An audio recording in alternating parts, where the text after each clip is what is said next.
Okay, in this video I'm going to show you how to install Kali Linux to a virtual machine. So you notice I already have my virtual box up here, ready to go. I'm going to hit New. I'm going to type in Kali Linux. Okay, now make sure that your version is this version right here. And it's really important that the version is 64-bit. Even though we're installing a 32-bit operating system, if you choose 64-bit, or if you don't choose 64-bit, you're going to run into errors. So make sure that you use this version right there. So I'm going to hit next. I'm going to increase the amount of RAM to 2 gigs or 2048. I'm going to hit next. We're going to create a new virtual hard disk by hitting create. Make sure VDI is selected and hit next. Make sure dynamically allocated is checked and hit next. We need to increase the size of our hard drive to 20 gigs. If we don't do that, we're going to get an error, so 20.00, and hit create.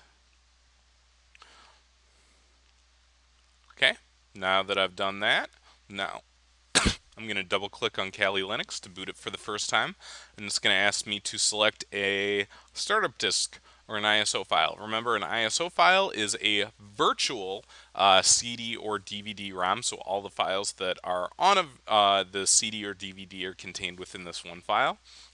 In order to access the correct one, I click on the folder with the little arrow up. I go to Computer, I go to the shared drive, I go to Main West, I go to Staff, I go to AAT, I find cybersecurity in this list, and I find Kali Linux 32-bit x86 right there, and I hit open, and I hit start. Now this install is going to be a little bit different than the other ones that we've done. Right off the bat, it asks us, do we want to use a live version or do we want to install it? The live versions will boot the operating system directly from the CD, but then we won't be able to save anything, so we do not want to use a live version. We're going to go down to install. Don't do the graphical install, do the regular install and hit enter.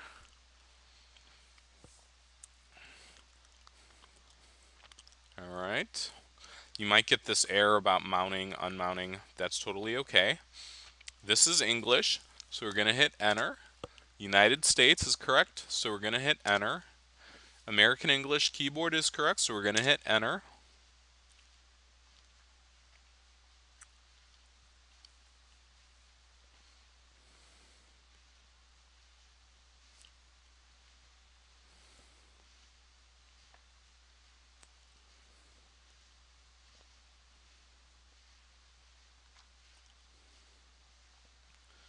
During this time, make sure you don't touch any key on the keyboard.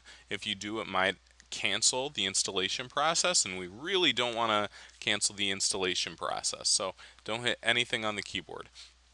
Now we need to type in a host name. You need to, everybody's host name needs to be different on the network, so please do dash and then your last name. If two people in the room have the same last name, then do dash your last name 1 or 2 or whatever. But it's important that everybody have a different host name. If we all use Kali, then there's going to be network conflicts. So choose Kali dash and then do your last name and then hit the down arrow. Make sure your continue selected and hit enter. There is no domain name, so we don't need to put anything here. Just leave that blank. Hit enter to continue. The root password, so you're going to type in a password here.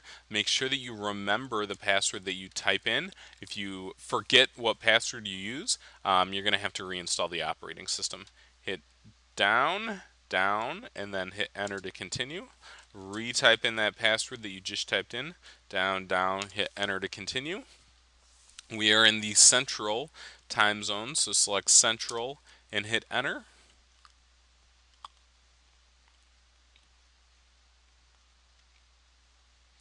We want to do guided using the entire disk, so the top one's correct, hit enter. This, the only one selected, so hit enter. All files on one partition is correct, so hit enter. Finish partitioning and write changes to disk, correct, hit enter. Then we need to move this over from no to yes and hit enter. Okay, so now it's going to install the operating system. This is going to take about 5 to 10 minutes. I'm going to go ahead and pause the video right now because you don't probably need to see this entire installation process. I'll resume it though as soon as this reboots in the next screen that I have to type something in. Alright, the installation of my operating system is completed, so now I'm at a screen. Do I want to set up a network mirror? Select yes for this. This is going to allow updates and all kinds of things, so we want to make sure we hit yes. We do not have an HTTP proxy, so we leave this blank, hit down, and hit enter to continue.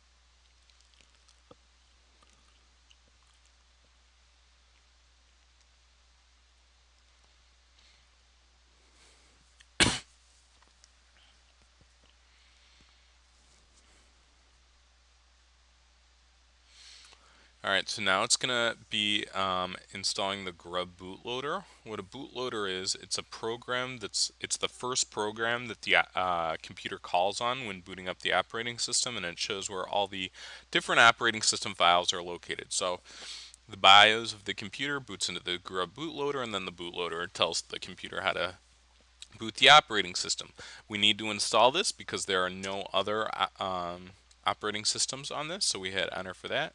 We click down, select the SDA, and hit enter.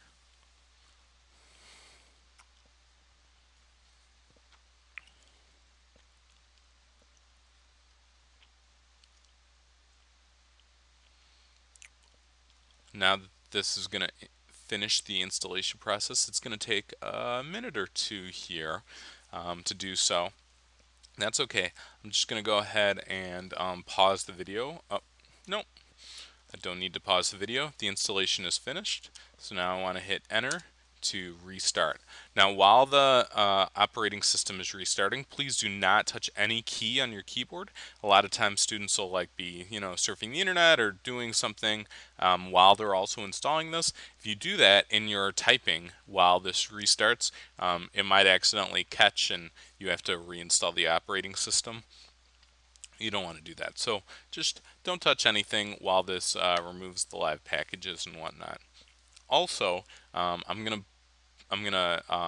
divide this video into two parts. The first part is almost completed. That's just installing the operating system, and then we're gonna quickly make a snapshot. Once we've done that, we're gonna part two in the next video. I'm gonna install updates to the operating system, and then I'm also going to install the guest editions. So make sure that you also do that.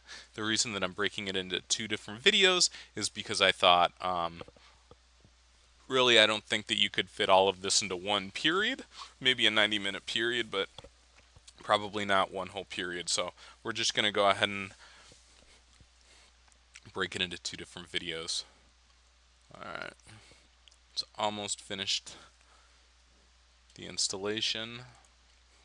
Okay, so now our computer's rebooting. Again, don't touch any keyboard while that's happening.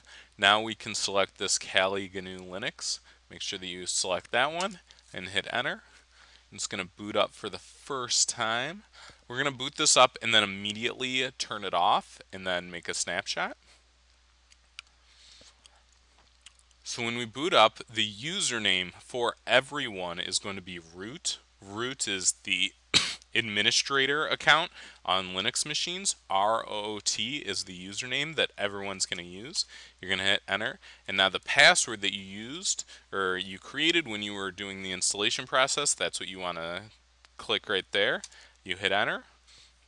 It should sign in for the first time. We're going to wait for this to sign in here.